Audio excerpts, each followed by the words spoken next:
My name is Joseph. I have two questions to ask. Why all the Muslims men are allowed to marry for 4 women? And the second one is, how can you prove that Jesus was not crucified? Brother, there's two questions. Brother, are you a Christian? I am. Brother, there's two questions. That why does Islam permit a man to have up to 4 wives? Why does Islam permit a man to have more than one wife? And second question, how can you prove that Jesus Christ, peace be upon him, was not crucified? That Qur'an is the only religious book on the face of the earth which says marry only one. You read the Bible, you read the Ramayana, you read the Mahabharata, you read the Veda. No religious book on the face of the earth says marry only one besides the Qur'an. If you read Ramayana, the Hindu scriptures, the father of Sri Ram, he had more than one wife.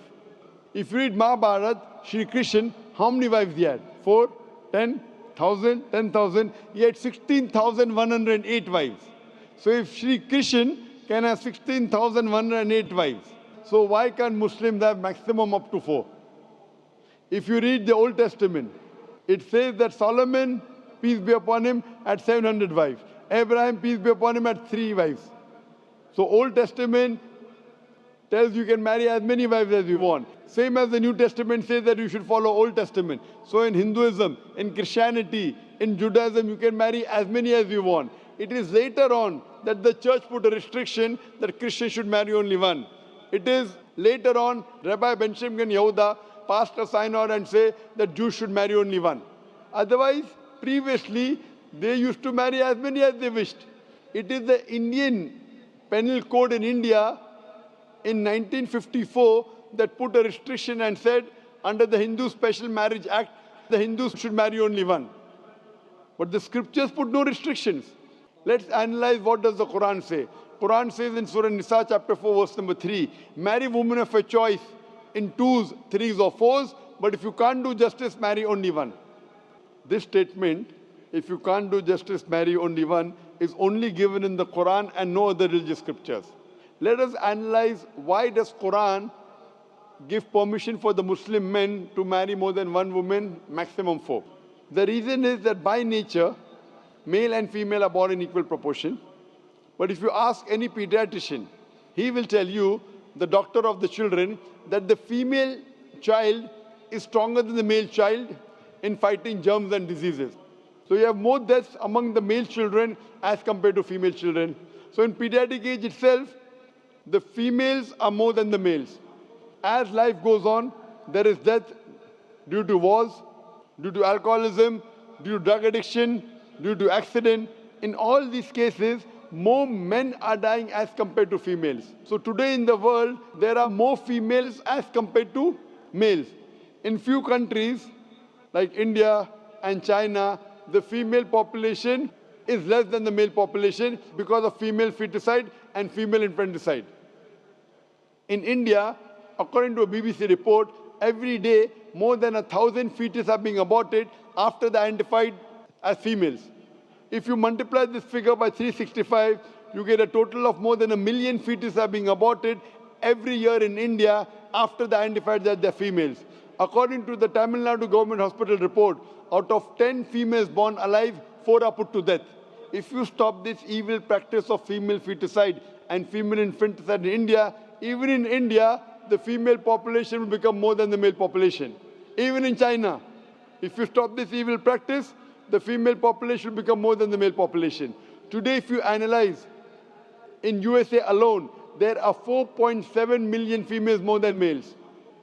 In UK alone, there are 1.2 million females more than males. In Germany alone, there are 1.6 million females more than males. In Russia alone, there are 10.6 million females more than males. And God alone knows that how many females are more than males throughout the world. If I agree with you that one man should only marry one woman, and suppose your sister happens to live in America, or suppose my sister happens to live in USA, and the market is saturated, every man has found a wife for himself, yet there will be 4.7 million females who will not find life partner.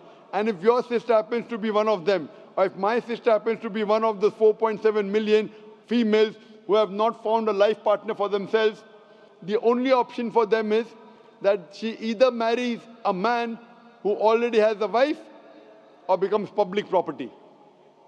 Public property, such a harsh word. It is the most sophisticated word I can use. I cannot use a better word. You know, in America, today the statistics tell us, on average, a man has 8 different sexual partners before he settles down with one. Having mistresses in USA is very common. 5, 10, 20, 30, no problem. Having more than one legal wife, it doesn't go down their throat. When a woman is a mistress, she doesn't get her rights. She is dishonored. She is not treated well. In Islam, when a woman becomes the second wife, she gets the honor, she gets the right, she's treated well. Any modest woman, if you ask her, that would you prefer being a second wife of a man who's already married or become public property, they would opt for the first. So Islam has given permission for some men to have more than one wife to protect the modesty of the woman. Coming to your second question. Is it allowed for ladies to marry 4 men?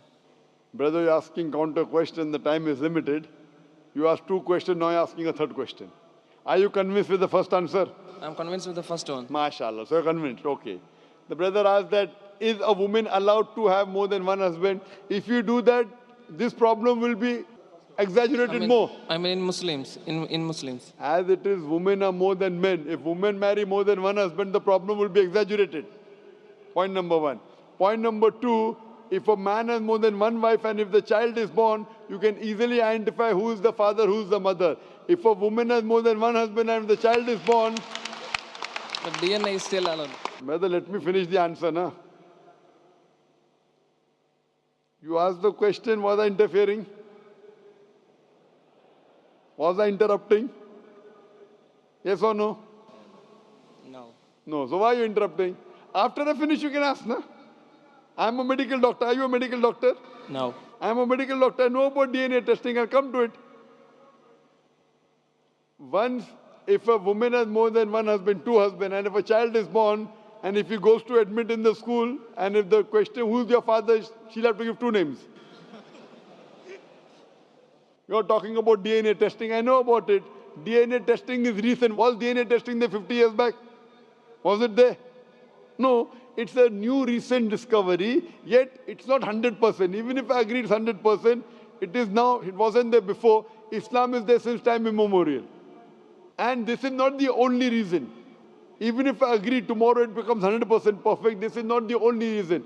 Today science tells us that man is more polygamous in nature as compared to the female. Today science tells us that during menstrual cycle, the female undergoes certain psychological changes. It's not possible for her to do the role of multiple wives. But a man doesn't undergo these changes. It's possible for him to do a role of multiple husbands. Today science tells us that if a man has multiple sexual partners and all are faithful, there is no problem. But if a female has multiple sexual partners and all are faithful, there are chances of sexually transmitted diseases to emerge. And that disease will go back to the male partner. So medically, it is not acceptable that a female has multiple partners, but medically and scientifically, it's acceptable that a male can have multiple partners.